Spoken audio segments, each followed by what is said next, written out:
Hello coders. And हम आज solve कर रहे हैं एमसीक्यूज ऑफ एरेज। ओके, ये पार्ट 3 है एंड हमने पहले ही 2 पार्ट कवर कर लिए हैं। अगर आपने वो नहीं देखे हैं तो वो पहले देख लेना आप। ओके, सो हम आगे इसका कंटिन्यू कर रहे हैं। सो पहले आज का क्वेश्चन जो है, आज का जो पहला क्वेश्चन है वो है which of the following is true about the array and pointers. Options are array name is a pointer constant, array name is variable, array name holds the value or none. So पहले आप अपने से करना then उसके बाद match करना. Okay, so option A is correct over here. Array name is a pointer constant. Okay, so option A is the correct. Now moving to the question number 2. Okay, so to copy one array to another in C++ use. हम क्या use करते हैं जब हम किसी array को copy करते हैं दूसरे एरे में। Okay, so equal to operator, MEMCPY operator, sorry function, copy function और both B and C। So option D is the correct over here. We are using copy function as well and memory CPY। Okay, next हम तीसरे question number की तरफ चलते हैं। सो तीसरे question बोलता है what happen if array index is negative. Okay, so अगर हम मान लीजिए कि इंडेक्स मतलब कि एरे दिया हुआ है एंड उसमें हम लोग नेगेटिव अगर शुरू करते हैं, नेगेटिव इंडेक्सिंग, तो क्या होगा। सो पहला ऑप्शन दिया हुआ है array access from end. Okay, last से एक्सेस होगा, ये सेगमेंटेशन एरर और अनडिफाइंड आएगा, जीरो रिटर्न करेगा या नन करेगा। ओके, सो ऑप्शन यहाँ पे जो होगा बी वो करेक्ट हो जाएगा। Okay, so option B is the correct. Now moving to the question number 4। Okay, so इसमें दिया हुआ है which loop is the best for the traversing array in C++। Okay, तो हम जानते ही हैं 3 लूप का इस्तेमाल करते हैं हम लोग। तीनों लूप में सबसे बेस्ट लूप कौन सा होता है।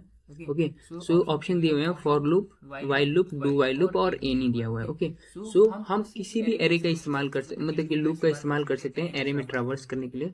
सो यहाँ पे ऑप्शन जो होगा डी करेक्ट हो जाएगा। हम लोग as per hour use case हम लोग यूज करते हैं ओके लूप्स का।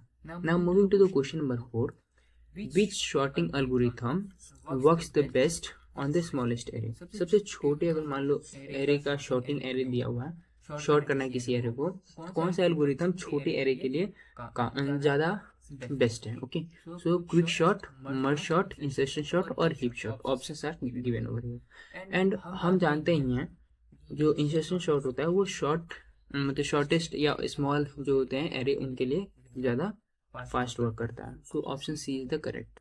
Now moving to the question number 6। Okay, find the complexity of the linear search. Okay, अगर कभी भी आपको पूछा जाए कॉम्प्लेक्सिटी के बारे में, तो सबसे पहले हम लोग बात करते हैं टाइम कॉम्प्लेक्सिटी। ओके, अगर सिर्फ यहाँ पे लिखा है कॉम्प्लेक्सिटी तो सबसे पहले समझना आपको ये टाइम कॉम्प्लेक्सिटी के बारे में पूछा जा रहा है। एंड अगर इसमें नहीं मेंशन किया है कि वर्स्ट केस का बताना है या बेस्ट केस का, सो हमेशा आपको ये मानना है कि बेस्ट केस के लिए हम लोग टाइम कॉम्प्लेक्सिटी सर्च करेंगे। ओके, सो अगर लीनियर सर्च की बात करते हैं तो हमें पता है कि एक एक करके हम लोग ट्रैवर्स करते हैं। सो अगर n साइज का अगर एरे दिया हुआ है हमको तो हम क्या करेंगे, बिग ऑफ n टाइम लगता है। सो टाइम कॉम्प्लेक्सिटी कितना हो जाएगा, big of n। Okay, option B is the correct. Okay, now moving to the question number 7। बोला है which condition must be true for the binary search. Okay, so यहाँ पे दिया हुआ है array sorted, okay, array unsorted, both और none. Okay, so option are given 4। Okay, so हमको पता है ये बाइनरी सर्च हम जब भी करते हैं तो हमारे लिए एक कंडीशन हमेशा रहनी चाहिए जो कि होता है एरे हमेशा शॉर्टेड ही होना चाहिए, वरना हम लोग बाइनरी सर्च नहीं लगा सकते। So option A is the correct. ये बहुत आसान क्वेश्चन था। Okay, now moving to the question number 8।